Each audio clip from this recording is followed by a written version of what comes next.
Sega.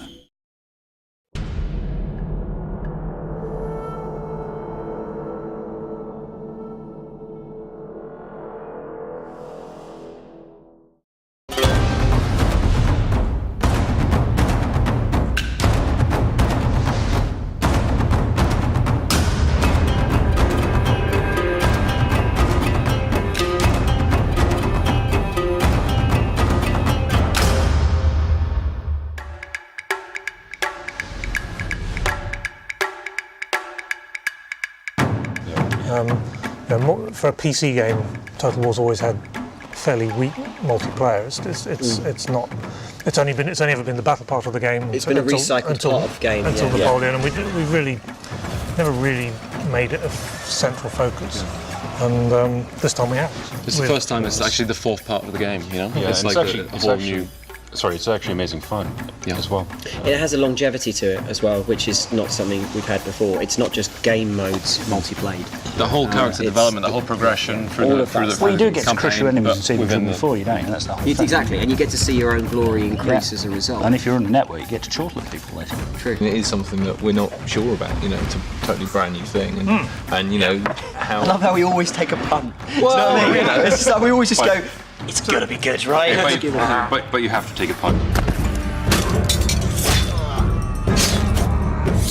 The first thing for us is we all know that the battles are fun, but they're 10 times more fun if there's context. Yes. So we have to give context. You have to give the player some reason to care about the precise details of the result, not just whether he wins or loses. The outcome, yeah. So it's how many men you lose and how. So not just pride. Yeah. So you need investment in those and some kind of long-term thing wrapped around those individual battles. Yeah. There's something very upsetting about seeing a elite unit completely annihilated by a surprise attack. Unless it's their... Unless it's there, at which point it's a bit like scalping someone and being like, There's a difference between picking a random elite unit from a list that you'll have in a second battle against an elite unit you've earned. You've looked after them. And that you've looked after. You've nudged them, you've watched their skill points. And if you lose them forever. It's like anything else, if you give them something for free, you don't value it as much as something you've earned. Exactly. So there's that kind of, over the course of time playing multiplayer, you get things and you work for them. Yeah, and you worked in the sense of, it's a very loose sense of the word work, but you put the time in and you've achieved it and you feel, yeah, that's cool, I've got X, I've got Y, I've now got a big choppy sword, that's really good. Talk about art. Art's good. Okay, Let's talk about art, baby. Yeah. Let's talk about cherry blossom. So with art, leaves. The whole way we started it was, long before we started the whole project, it was to take one of the artists and get him training how to do Japanese brush art. Yeah. Woodblock. Woodblock. Sorry, Yeah. not brush. So that's Roland McDonald. How long did it take?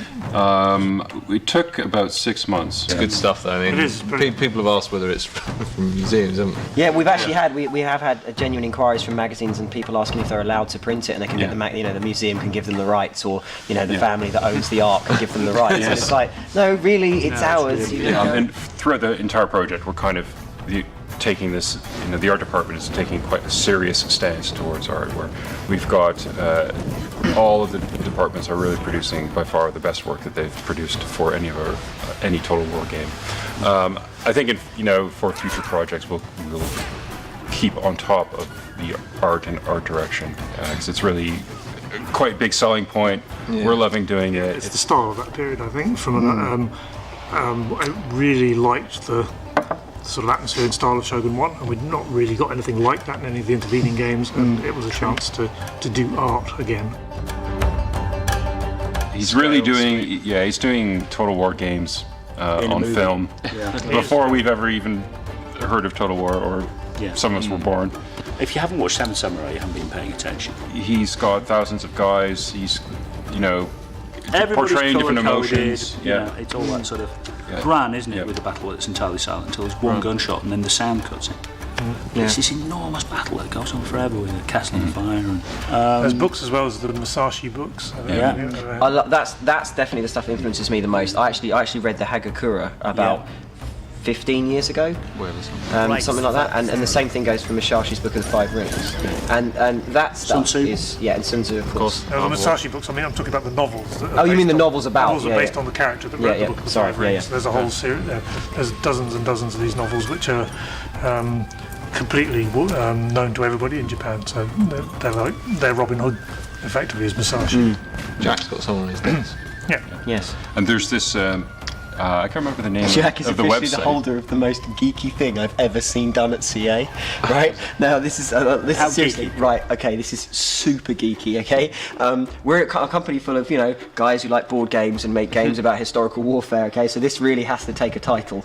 And Jack, I actually once saw him creating a unit on screen. This was actually for Napoleon. He was creating a unit on screen for Napoleon, and he said something like, "17th Hussars didn't have brass buttons on the top point of their uniforms. Expelliarmus!" And then deleted it. And I was like, I literally had to stop and tell him that was the most awesome piece of geek I've ever seen in my life. This is where Japaneseness in some way helps us out from a gameplay point of view. Craziness. Because when you've got all kinds of banners in the like we're saying before, you've got all the different Japanese banners. They're very UI focused. UI focused. Yeah. But their castles as well. They actually almost deliberately put good gameplay into their castles. It's almost like they enjoyed the battle. They did. It was a sense of this will be a great fighting location. The whole idea of a Japanese castle is different to a European one. European castles are all about keep them out. Japanese ones are all about come on in if you're hard. Have a go. Yeah.